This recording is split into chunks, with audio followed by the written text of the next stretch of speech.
You know, you hold a press conference at 6 o'clock in the morning, you wonder whether anybody will actually show up.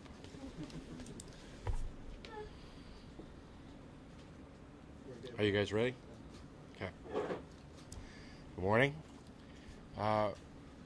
We've had a couple developments that continue to move us on the arc of this virus event, and we want to make sure that we're sharing with the public all the information that we have as things move forward and change. So that's why we're here today, and we're going to begin with Dr. Escott.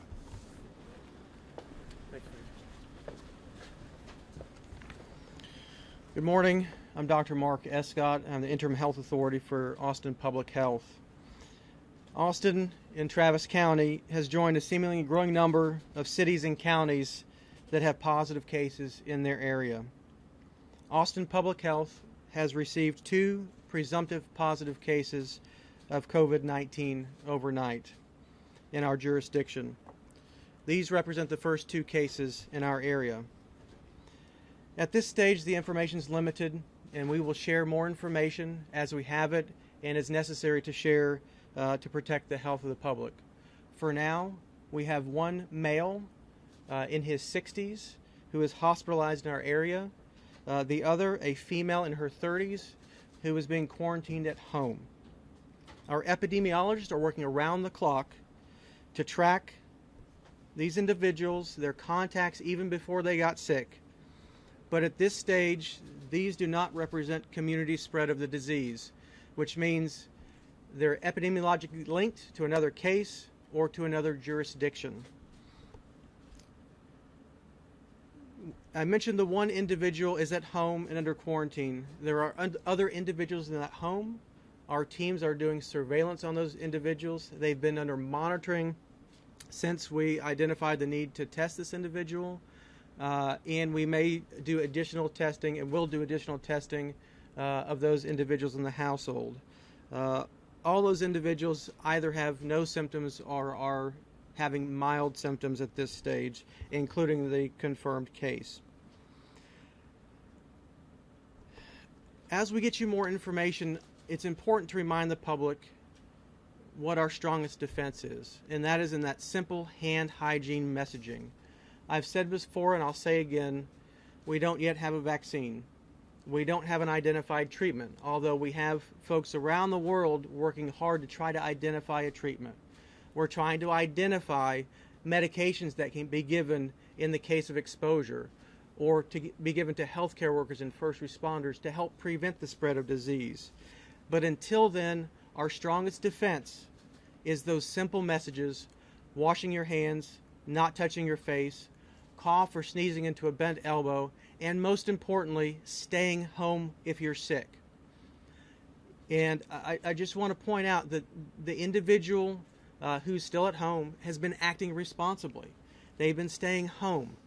They've had other people get them food and bring it to them. And these are the actions we need the community all to think about, regardless of if they think they have COVID-19 or flu or something else. When you're sick, you must stay home. You must get better. And that's the best thing you can do to recover yourself, and the best thing that you can do to help protect this community. Again, we expect to see more cases. We expect there to be some element of community person-to-person spread. But it's critical for us to limit that to small numbers of people so that we never exceed the capacity of our healthcare system to manage those number of cases. So if you recall, we have a 5-phase plan which is located on our website, www.austintexas.gov/COVID-19. This moves us from phase 2 to phase 3, which means we have confirmed cases. If we have evidence of limited person-to-person spread, for instance, if a person in the household were to be tested positive, that would be phase 4. Phase 5 is that community spread, or outside of an isolated or close contact. And it's important to think about those. Recently, the CDC has updated something called the implementation of mitigation strategies for communities with COVID-19 transmission. It looks like this, and it's on the CDC website. This is a great guide for homes, for families, for businesses, for schools, for hospitals, and other parts of the community to start thinking about the things they can do in their business or their home to help mitigate threats. It also sets some expectations of stronger steps that may need to be taken in the future to help mitigate the risk further. As I mentioned last week and early in a press conference this week, we are continuing to look at additional steps we can take to further protect those who are most vulnerable, including our elderly and those with underlying health conditions, as well as strengthen the messaging in the community to ensure that people are constantly reminded of those critical personal hygiene needs.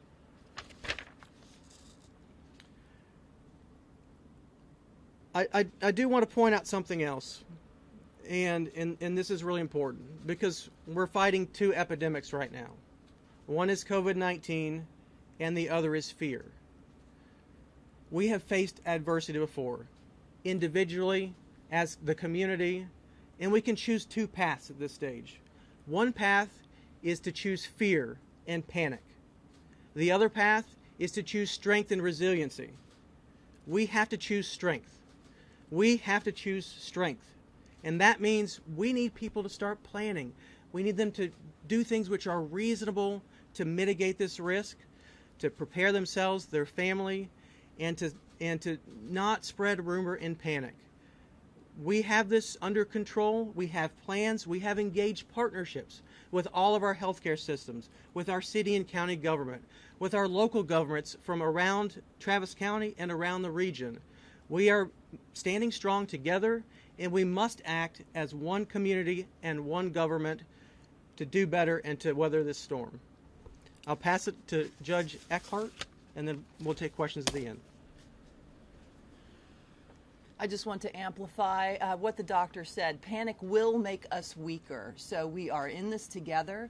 You can be assured that we have been meeting with all relevant parties and doing the preparation necessary. We are fortunate as a community that we had a phased plan in place very early, that we are moving through those phases in an orderly and predictable fashion, that although we do see 2 confirmed cases in our community, we know where they came from. So our risk is elevated only in as much as we know we will see community spread at some point. So now is the time not to panic, but to continue preparing.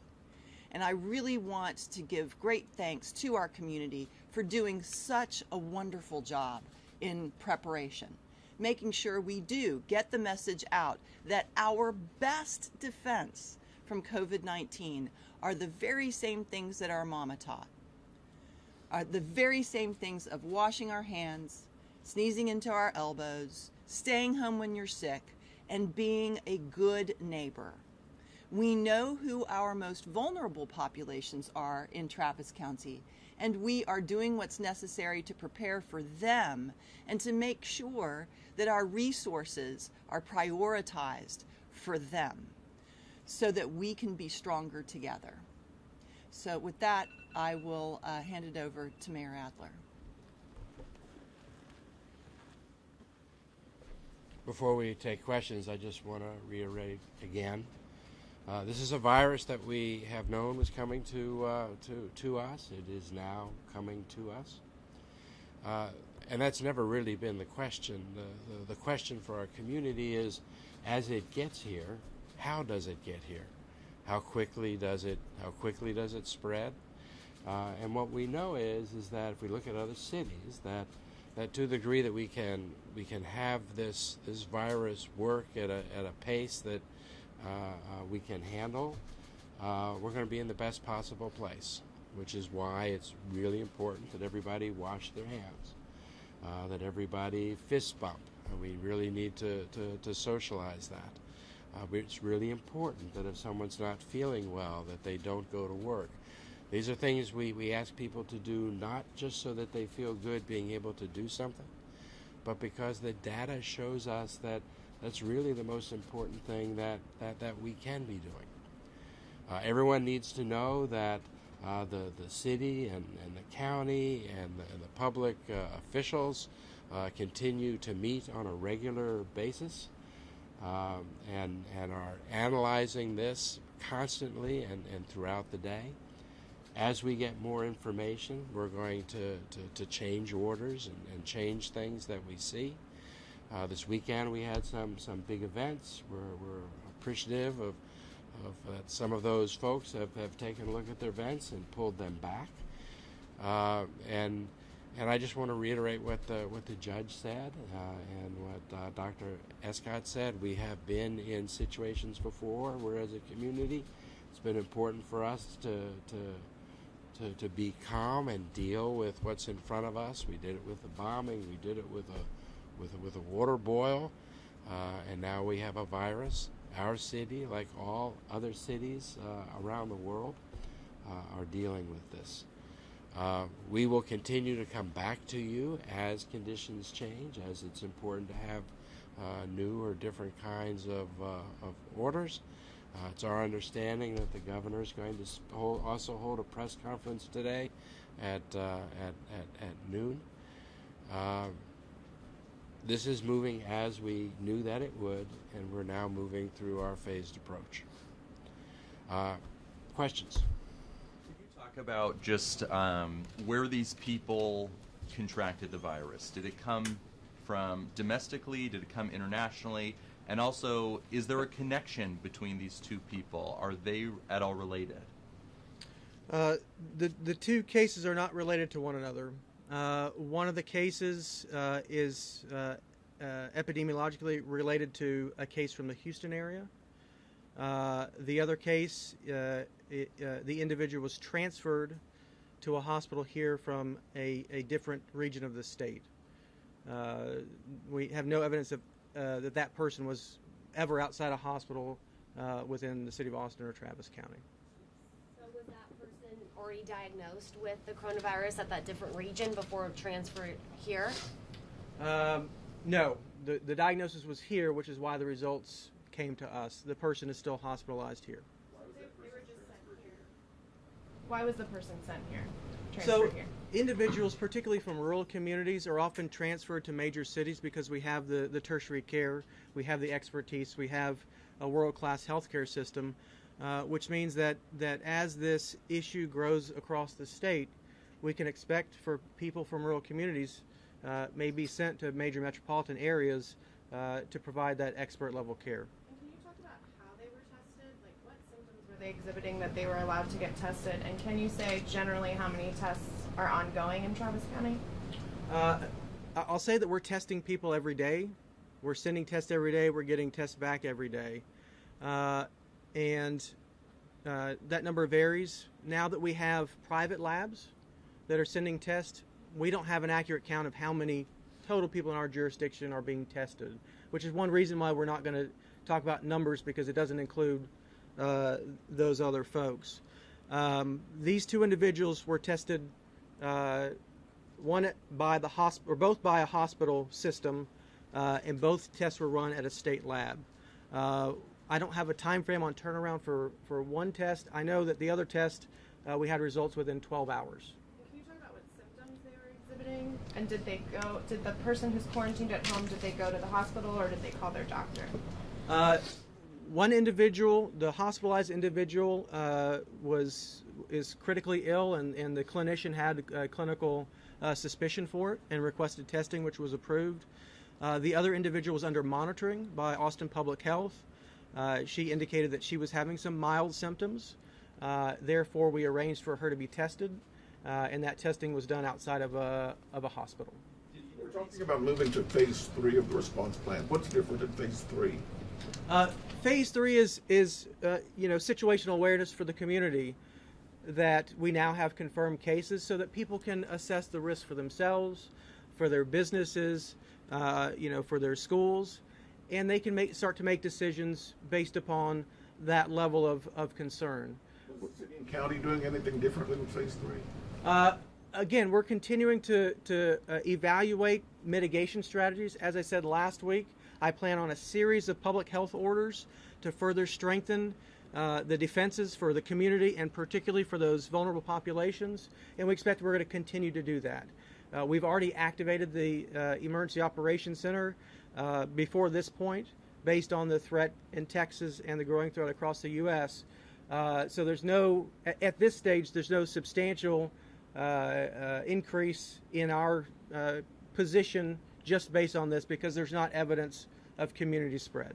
What does the process look like to notify people who might have come in contact with these individuals before they were diagnosed, with any businesses that they might have gone to? What does that process look like? I'm going to ask Janet Pichette, who's our chief epidemiologist, to take that question. Good morning, I'm Janet Pichette, chief epidemiologist. So the question was asked about what changes at phase 3.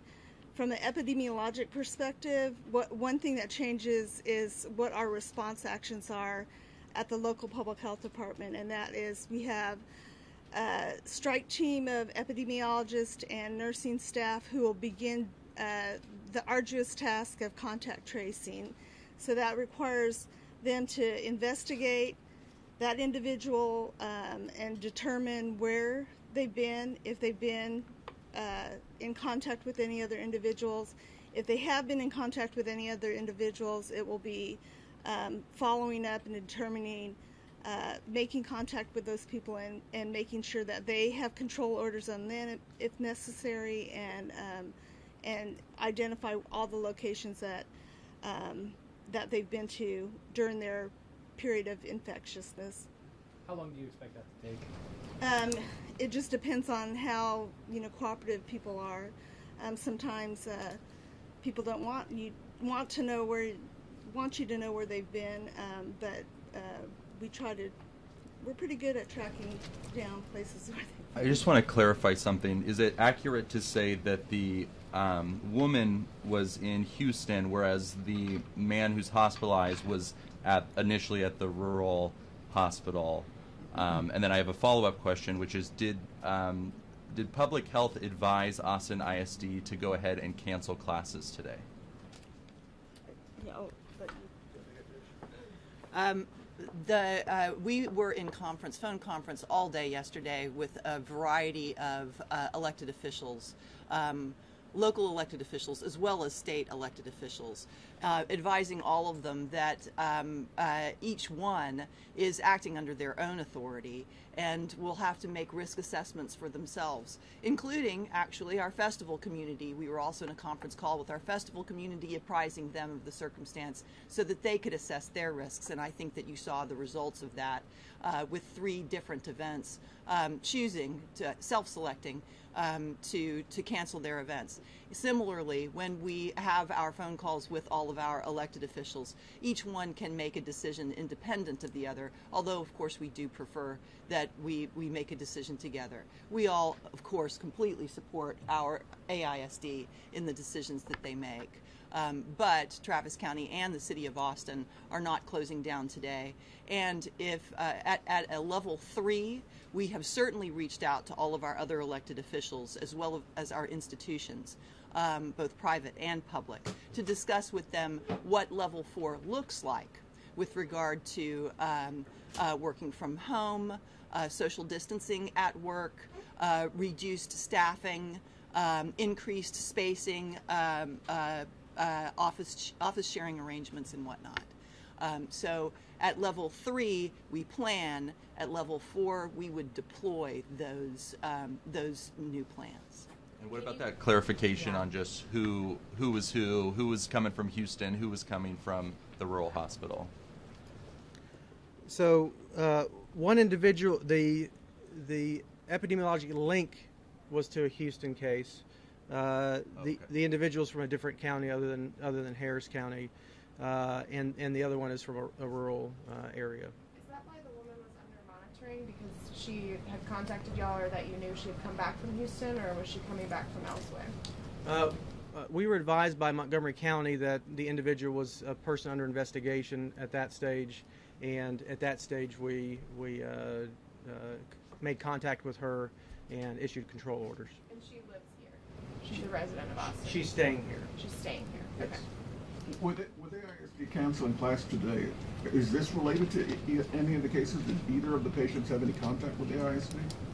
I don't have any information to that effect at this stage. As the judge said, entities are going to have to make a shared decision with their constituents. And, in some circumstances, the level of risk is not clear. The tolerance for risk is going to be lower. And, we work with our stakeholders. We work with our governmental officials, with our school districts, with our universities. We have conversations like this to help inform them what the best decision is that they can make for their constituents. Let's go three more. Can you explain, in as simple terms as possible, just the difference between something like an airborne illness and something that is spread through droplets? I mean, what can people take away from this in terms of what their risk is walking down the street versus going to a business, something like that? Sure.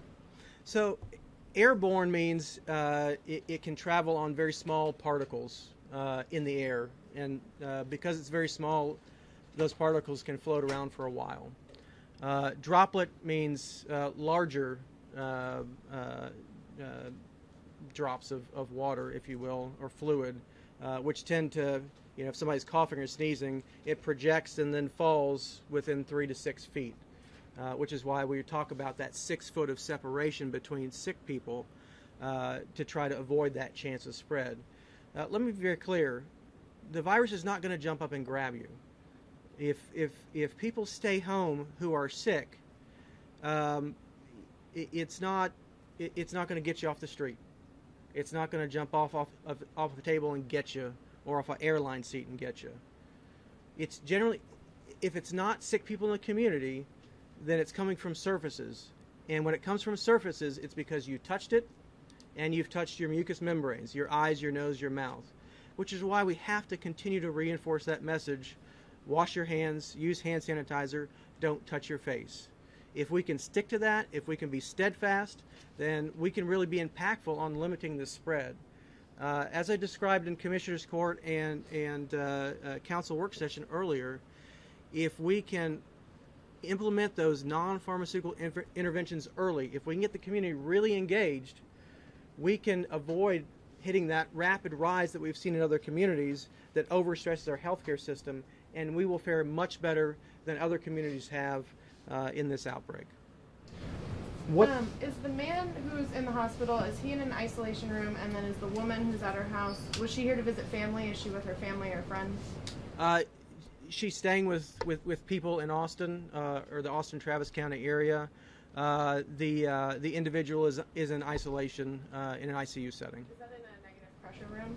I assume so. I don't have those details. Last question. What hospital is he at?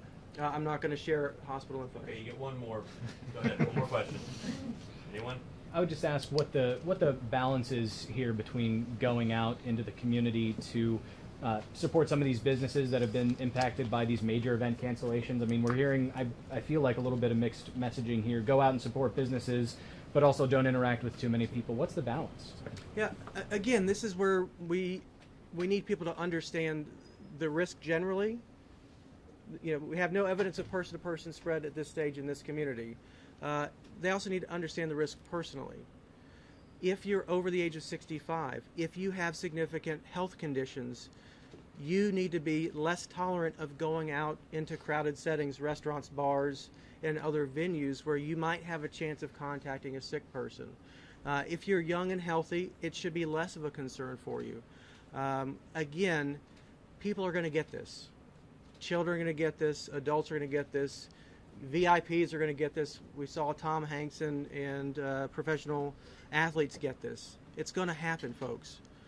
But if we think about this with level heads, if we respond appropriately and stay home and get better, if we don't rush to the ER because we're concerned and we call our doctor, or we use one of the numerous telehealth resources that we have in our community and around the state, then we will do just fine.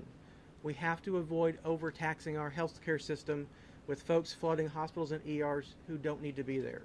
And you know, it's important that folks go to reliable sources of information like the website I gave earlier, the CDC, the WHO, to share and learn facts instead of fiction and fear. Thank you all. Thank you. Appreciate it. Thanks. All of you are aware of the media line that you set up at the EOC.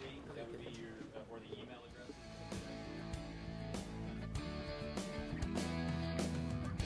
From a distance, she was all